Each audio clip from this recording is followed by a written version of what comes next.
নমস্কার বন্ধুরা, Tripura state electric corporation limited government of ত্রিপুরার মাধ্যমে যে নোটিফিকেশনটা আমরা গতকাল দিয়েছিলাম, ওই নোটিফিকেশনের মাধ্যমে তোমরা যারা আমাদেরকে বলেছিলে, তোমরা অনেকে আমাদেরকে কল করেছিলে টোটালি। তো তোমাদের একটাই রিকোয়েস্ট ছিল যে অ্যাপ্লিকেশন কিভাবে সাবমিট করব সেটা সম্পর্কে কিছু একটা তথ্য বা ভিডিওর মাধ্যমে আমরা তোমাদের জানিয়ে দেওয়ার জন্য। তো তোমাদের কথা রাখছি। তো তোমাদের যে ইনফরমেশনটা আমি এখানে দেব সেটা সম্পর্কে পুরো ডিটেইলসটা তোমরা বুঝে নাও। ঠিক আছে? আর অবশ্যই আমরা যেহেতু তোমাদেরকে এত রকম ভাবে হেল্প করছি, অবশ্যই তোমরা আমাদের চ্যানেলটিকে সাবস্ক্রাইব করে রাখবে। যাতে করে প্রত্যেকটা ইনফরমেশন গুলো তোমরা টাইম টু টাইম আমাদের চ্যানেলের মাধ্যমে তোমরা পেয়ে যাও। Scholarship related, admission related, recruitment related, result এবং এডমিশন প্রত্যেকটা। ঠিক আছে? প্রত্যেকটি আপডেট তোমরা আমাদের প্ল্যাটফর্মের মাধ্যমে পেয়ে যাবে। অবশ্যই তোমরা চ্যানেলটিকে সাবস্ক্রাইব করে রাখবে। তো দেখো, এটা হচ্ছে তোমাদের নোটিফিকেশনের যে ওই নোটিফিকেশনটির যে পিডিএফটা, যেটা তোমাদের ফর্ম। তো এই ফর্মটার লিঙ্ক তোমরা ভিডিও ডেসক্রিপশনে বা আমাদের হোয়াটসঅ্যাপ চ্যানেলের মধ্যে আমি দিয়ে দেবো। সেখান থেকে তোমরা হোয়াটসঅ্যাপের মধ্যে জয়েন হয়ে সেখান থেকে নিয়ে নেবে।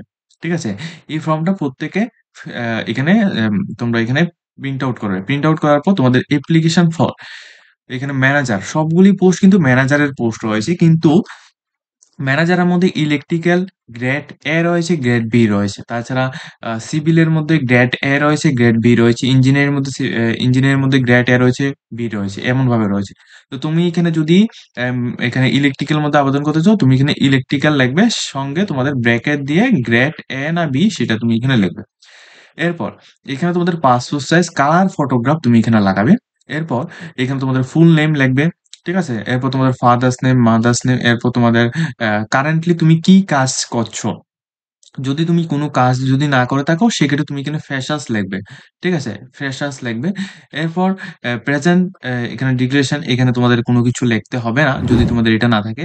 আর অফিস অথবা ডিপার্টমেন্ট সেটাও তোমাদের লিখতে হবে না যদি তোমাদের এখানে না থাকে। তো এই জায়গাগুলির মধ্যে তুমি এখানে নো লিখে দেবে, NO। ঠিক আছে? এরপর আম এখানে সেলস অফ পে, এটার মধ্যে তুমি এখানে লিখতে হবে না। ঠিক আছে? যদি তোমাদের এটা অর্থাৎ কারেন্টলি ওয়ার্কিং যদি এটা যদি তোমাদের না থাকে, যেহেতু এটা অনেকেরই নেই। আর কিছু, কিছু ক্যান্ডিডেট আছে। তো যাদের আছে তোমরা কিন্তু এইগুলি ফিল আপ করবা। আর যাদের নেই তোমরা এগুলি ফিল আপ করতে হচ্ছে না। ঠিক আছে? এরপর তোমাদের নোটিস পিরিয়ড যদি তোমাদের থাকে সেটা তোমরা এখানে দেবে। এরপর ডেট অফ বার্থ তুমি এখানে লিখবে। এরপর তোমাদের কাস্ট, এসটি, এসসি, ওবিসি যেটাই রয়েছে ওইটা তুমি এখানে লিখবে। এরপর এজ, লাস্ট ডেট অফ তোমাদের অ্যাপ্লিকেশন। এটার মধ্যে তোমাদের এখানে বলে রাখছি, তোমাদের অ্যাপ্লিকেশনের যে লাস্ট ডেট রয়েছে ওই লাস্ট ডেট থেকে তুমি ডাইরেক্টলি আ তোমাদের যে এজটা রয়েছে ওইটা কাউন্ট করবে। এখন তুমি এটা কিভাবে কাউন্ট করবে সেটা আমি তোমাদের একটু বুঝিয়ে দিচ্ছি। দেখো, তুমি ডাইরেক্টলি আ Google এর মধ্যে চলে আসবে। তোমরা যদি মোবাইল থেকে যদি অ্যাপ্লিকেশন করো সেক্ষেত্রে তুমি সেম তুমি Google এর মধ্যে আসবে। এখানে তোমরা সার্চ করবে যে এজ ক্যালকুলেটর। ঠিক আছে? এজ ক্যালকুলেটর লিখে যখনই তুমি এখানে সার্চ করো তোমাদের সামনে এই পেজটা আসবে। এই পেজের মধ্যে আসার পর তোমাদের এখানে দেখো, তোমাদের যে অ্যাপ্লিকেশনের লাস্ট ডেটটা রয়েছে ওই লাস্ট ডেটটা তুমি এখানে বসাবে। এরপর তোমাদের এখানে তোমাদের ডেট অফ বার্থটা তুমি এখানে বসাবে। ঠিক আছে? এখানে তুমি তোমার ডেট অফ বার্থটা বসাবে। এখানে তুমি তোমার ডেট অফ বার্থ বসানোর পর তারপর তুমি এখানে দেখো, আমি তোমাদের একটু লিখে দিচ্ছি। ধরো সাপোজ আমি এভাবে দিলাম। এভাবে দেওয়ার পর এখানে দেখো 22 22 ইয়ার্স 8 মান্থ 28 ডেজ। এভাবে যে এটা আছে সেম ভাবে এটা কিন্তু তুমি এখানে লিখবে। অর্থাৎ তুমি এখানে দেখো এখানে age on last date of a রি এখানে রিসিপ্ট অফ অ্যাপ্লিকেশন এই জায়গায় তুমি সেম ভাবে এখানে লিখবে। ঠিক আছে? এখানে লিখার পর তারপর তোমাদের ন্যাশনালিটি কি রয়েছে সেটা তুমি এখানে দেবে। ন্যাশনালিটি ইন্ডিয়ান রয়েছে তোমাদের এটা দেবে। ঠিক আছে? এরপর তোমাদের ফুল অ্যাড্রেস, তোমাদের অ্যাড্রেসের মধ্যে তোমাদের পিনকোড থেকে নিয়ে যত কিছু আছে সবগুলিতে দেবে। এরপর রয়েছে তোমাদের অফিস অ্যাড্রেস। যদি তোমাদের কোন রকম অফিস যদি থাকে, ঠিক আছে? অর্থাৎ তুমি যদি মনে করো তুমি কোন একটা ডিপার্টমেন্টের মধ্যে তুমি অলরেডি এখানে চাকরি করছো। সেক্ষেত্রে তোমাদের অবশ্য তুমি যদি তুমি এখানে বাড়ির পাশে বা অন্যান্য জায়গায় যদি তুমি এখানে থাকো, সেক্ষেত্রে তোমাদের অফিস অ্যাড্রেস অবশ্যই তোমাদের থাকবে। তো যদি তুমি এখানে অফিসে এভাবে যদি থাকো সেক্ষেত্রে তুমি অফিস অ্যাড্রেস তুমি এখানে দিতে পারো। আদারওয়াইজ তুমি এখানে নো দিয়ে দেবে। ঠিক আছে? নো লিখবে। এরপর তোমাদের পার্মানেন্ট অ্যাড্রেস। পার্মানেন্ট অ্যাড্রেসের মধ্যে তোমার নিজের অ্যাড্রেসটা তুমি এখানে লিখবে। ঠিক আছে? এরপর তোমাদের টেলিফোন নাম্বার যদি থাকে সেক্ষেত্রে দেবে। আদারওয়াইজ তুমি এখানে নো দেবে। আর এরপর ফ্ল্যাক্স নাম্বার যদি তোমাদের থাকে সেক্ষেত্রে দেবে। আদারওয়াইজ নো দেবে। এরপর মোবাইল নাম্বার এবং ইমেইল আইডি, এটা তোমাদের পার্সোনাল মোবাইল নাম্বার এবং ইমেইল আইডি দেবে। অবশ্যই লক্ষ্য রাখবে, মোবাইল নাম্বার এবং ইমেইল আইডির মধ্যেই কিন্তু তোমাদের কল করে এবং তোমাদের ইমেইলের মাধ্যমে তোমাদের জানানো হবে নেক্সট স্টেপ গুলির জন্য। ঠিক আছে? এরপর তোমাদের কোয়ালিফিকেশন ডিটেইলস এর মধ্যে তোমাদের একাডেমিক কোয়ালিফিকেশন কি রয়েছে? মাধ্যমিক, উচ্চ মাধ্যমিক বা আ মাধ্যমিক, উচ্চ মাধ্যমিক তোমাদের দিতে হচ্ছে না। তোমাদের ডাইরেক্টলি যেহেতু ২ টি কোটা এখানে দেওয়া হয়েছে শুধুমাত্র। ঠিক আছে? তো ২ টি কোটার মধ্যে তোমাদের একাডেমিক কোটার মধ্যে তোমাদের মাধ্যমিক, উচ্চ মাধ্যমিক এবং প্রফেশনাল কোয়ালিফিকেশন এর মধ্যে তোমাদের যে ডিগ্রি এবং ডিপ্লোমা যেটা রয়েছে ওইগুলি তুমি এখানে সবকিছু দেবে। তো একাডেমিক কোয়ালিফিকেশন এর মধ্যে তুমি এখানে 10 এবং 12, ঠিক আছে? এটা তুমি এখানে দেবে 10 ফার্স্ট এই ঘরে তুমি 10 এবং এই ঘরে তুমি 12। এরপর তোমাদের নিচে যে ২ টি ঘর আছে অর্থাৎ এই জায়গার মধ্যে তুমি তোমাদের ইউনিভার্সিটি অর্থাৎ ডিগ্রির যে তোমাদের যে কোয়ালিফিকেশনটা রয়েছে ওইটা এখানে মেনশন করবে। ঠিক আছে?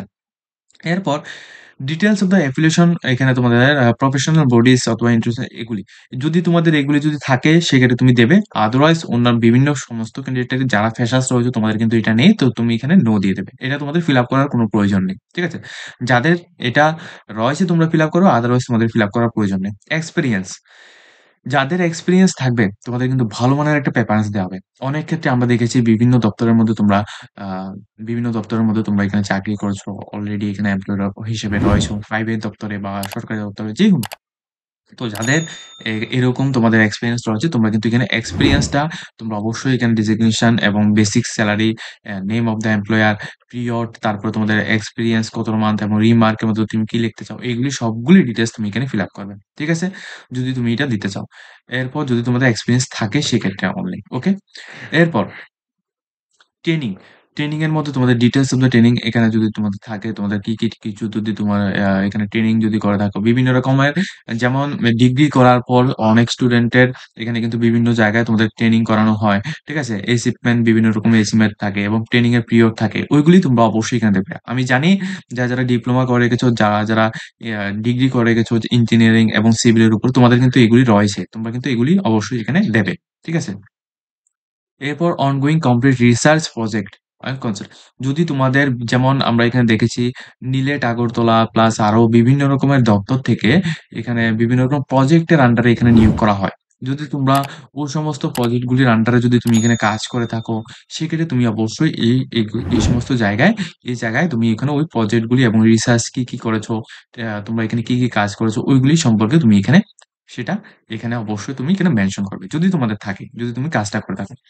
কমপ্লিট প্রজেক্ট অথবা কনসালটেন্সি এর মধ্যে যদি তোমাদের থাকে সেক্ষেত্রে তুমি এখানে দেবে। আদারওয়াইজ তুমি এটা ফিল আপ করার কোনো প্রয়োজন নেই। ঠিক আছে? যাদের এগুলি থাকবে তোমরা এগুলি ফিল আপ করো। আর যাদের না থাকবে তোমরা ফিল আপ করার কোনো প্রয়োজন নেই। এরপর লাস্ট একাডেমিক এবং কোয়ালিফিকেশন এখানে এখানে কি রয়েছে ওইটা তুমি এখানে দেবে। এরপর তোমাদের আ ইফ সিলেক্টেড এখানে মেক্সিমাম মানে জয়েনিং পোস্ট কোনটার সম্পর্কে এটা তুমি এখানে দেবে। এরপর তোমাদের আম আদার্স ইনফরমেশন গুলি তুমি এখানে দেবে। এরপর তোমাদের এখানে বলা হচ্ছে যে ইমেইল আইডি ম্যান্ডেটরি ওটা তুমি এখানে দেবে। এরপর তোমাদের এখানে তোমার নাম লিখবে। তারপরে তোমাদের এখানে তোমাদের নামটা এখানে সম্পূর্ণ তোমার নামটা লিখবে। এরপর যেভাবে আছে এভাবে থাকবে। এরপর নিচে রয়েছে তোমাদের আ এখানে তোমাদের সিগনেচার করবে, তোমার নিজের সিগনেচার। এরপর তোমাদের ডেট, কোন ডেটে তুমি জমা দিচ্ছ ওই ডেট। প্লেস তুমি কোন জায়গা থেকে তুমি এখানে জমা দিচ্ছ ওইটা। এরপর তোমাদের কনট্যাক্ট নাম্বার যেটা রয়েছে পার্সোনাল কনট্যাক্ট নাম্বার ওইটা তুমি এখানে দেবে। দেওয়ার পর সবগুলি ফিল আপ করার পর তোমাদের কাজ থাকবে হচ্ছে একটা কাজ সেটা আমি তোমাদের বলে দিচ্ছি।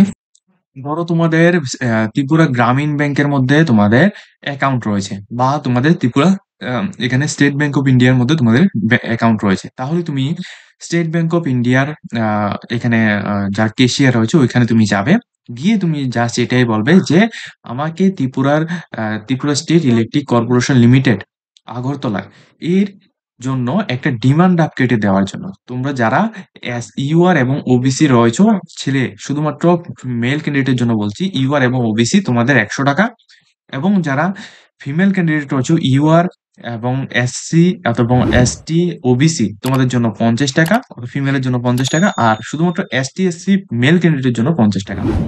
তোমরা এটা ডিমান্ড ড্রাফট কাটবে। কেটে তারপর তোমাদের এই যে ফর্মটা তুমি এখানে ফিল আপ করেছ, এই যে ফর্মটা তুমি এখানে ফিল আপ করেছো, এই ফর্মটার প্রিন্ট আউটটা তুমি বের করে তারপরে তুমি এটা এখানে ফিল আপ করবে। এই প্রিন্ট আউটের উপরে তুমি ফার্স্টলি তোমাদের ডিমান্ড ড্রাফটটা লাগাবে। এর নিচে তোমাদের কি ডকুমেন্টস তুমি এখানে দেবে আমি তোমাদের একটু বলে দিচ্ছি। ফার্স্ট হচ্ছে তোমাদের আধার কার্ড। ঠিক আছে? আধার কার্ড তুমি এখানে মেনশন করবে। 2nd তোমাদের এখানে কোয়ালিফিকেশন এর সমস্ত রকম মার্কশিট, ঠিক আছে? মার্কশিট গুলি অ্যাটাচ করবে প্লাস তোমাদের এডমিট কার্ড অ্যাটাচ করবে। ঠিক আছে? এডমিট কার্ড অ্যাটাচ করবে। এরপর ৩ নাম্বার হচ্ছে তোমাদের যদি তোমাদের এক্সপেরিয়েন্স থাকে, ঠিক আছে? এক্সপেরিয়েন্স যদি থাকে সেক্ষেত্রে তুমি এক্সপেরিয়েন্স গুলি অ্যাটাচ করবে। যদি এক্সপেরিয়েন্স না থাকে তাহলে তোমাদের ওটা অ্যাটাচ করার দরকার নেই।